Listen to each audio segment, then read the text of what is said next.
Russia से खरीदे जाने वाले तेल को लेकर बहुत बड़ी खबर आ गई है। भारत रशिया से बड़े पैमाने पर कच्चा तेल यानी कि क्रूड ऑयल खरीदता है, लेकिन यह ऑयल खरीदना अब बंद होने वाला है और वजह है डोनाल्ड ट्रंप और उनकी धमकियां।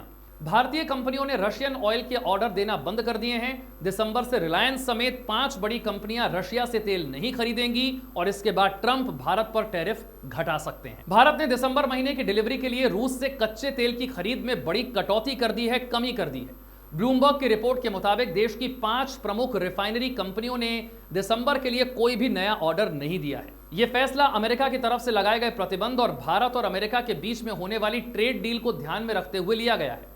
अगस्त के महीने में अमेरिका के राष्ट्रपति डोनाल्ड ट्रंप ने रूस से तेल खरीदने की वजह से भारत पर 50% टैरिफ लगा दिया था। इसके बाद उन्होंने रूस की सरकारी तेल कंपनी रोजनेफ्ट और लुकोइल के साथ सभी तरह के लेन देन को प्रतिबंधित कर दिया था। यह प्रतिबंध 21 नवंबर से लागू हो गए। Reliance industries, Bharat petroleum, Hindustan petroleum, Mangalore refinery और HPCL मित्तल एनर्जी ने दिसंबर के लिए अब रूस को नया ऑर्डर ही नहीं दिया है। ये कंपनियां इस साल अब तक भारत के रूसी आयात का 2/3 हिस्सा आयात करती रही हैं, यानी कि यही वो कंपनियां हैं जो रूस से सबसे बड़े पैमाने पर कच्चा तेल खरीदती रही हैं। इंडियन ऑयल और नयारा एनर्जी ही दिसंबर के लिए रूसी तेल खरीद रही हैं।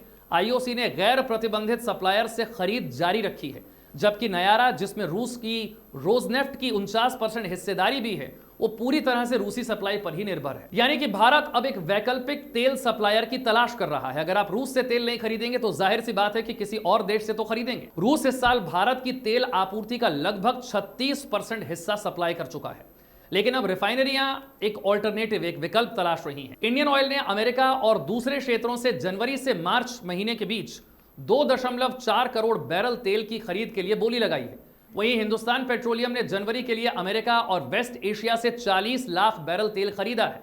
सऊदी अरामको और Abu Dhabi national oil company ने भारतीय अधिकारियों से मुलाकात कर सप्लाई को जारी रखने का भरोसा दिया है। अब क्या ट्रंप भारत पर टैरिफ घटाएंगे, यह सवाल बड़ा है।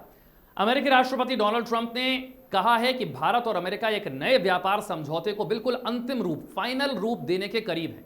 उन्होंने कहा है कि अमेरिका भारत पर लगे हुए टैरिफ को धीरे धीरे कम करेगा। भारत पर टैरिफ कम करने के सवाल पर ट्रंप ने कहा कि भारत पर ऊंचे टैरिफ रूस से तेल खरीदने की वजह से लगाए गए थे, लेकिन अब भारत ने रूसी तेल की खरीद बहुत कम कर दी है। उन्होंने कहा है कि अब हम टैरिफ कम करेंगे। ट्रंप भारत पर अब तक कुल 50% टैरिफ लगा चुके हैं, जिसमें 25% रेसिप्रोकल टैरिफ है, यानी कि जैसे को तैसा टैरिफ। जो देश जितना टैरिफ अमेरिका पर लगाता है उतना ही टैरिफ अमेरिका उस देश पर भी लगाता है। और एक्स्ट्रा 25% टैरिफ लगाया गया है क्योंकि भारत रूस से तेल खरीदता है। यह पेनल्टी के रूप में है। रेसिप्रोकल टैरिफ 7 अगस्त से और पेनल्टी 27 अगस्त से लागू हो गई थी। अमेरिका ने रूस पर दबाव बनाने के लिए भारत पर इस तरीके के प्रतिबंध लगाए थे। ट्रंप कई बार दावा कर चुके हैं कि भारत के तेल खरीदने की वजह से जो पैसा मिलता है, उसी वजह से रूस और यूक्रेन के बीच में यह जंग चल पा रही है। लेकिन भारत ने हमेशा कहा था कि भारत को जहां से सस्ता तेल मिलेगा वो वहीं से खरीदेगा। भारत का रूस यूक्रेन युद्ध से कोई लेना देना नहीं है। लेकिन अब जाहिर सी बात है कि भारत रूस से अपने तेल की खरीद को घटा रहा है। दुनिया के बाकी देशों से वो अपना तेल खरीदेगा, अमेरिका से भी खरीदेगा, और इसके बदले में अमेरिका भारत पर टैरिफ को कम करेगा। क्या यह डील संभव हो पाती है और क्या इससे भारत को फायदा होगा या नुकसान, ये एक बड़ा सवाल है।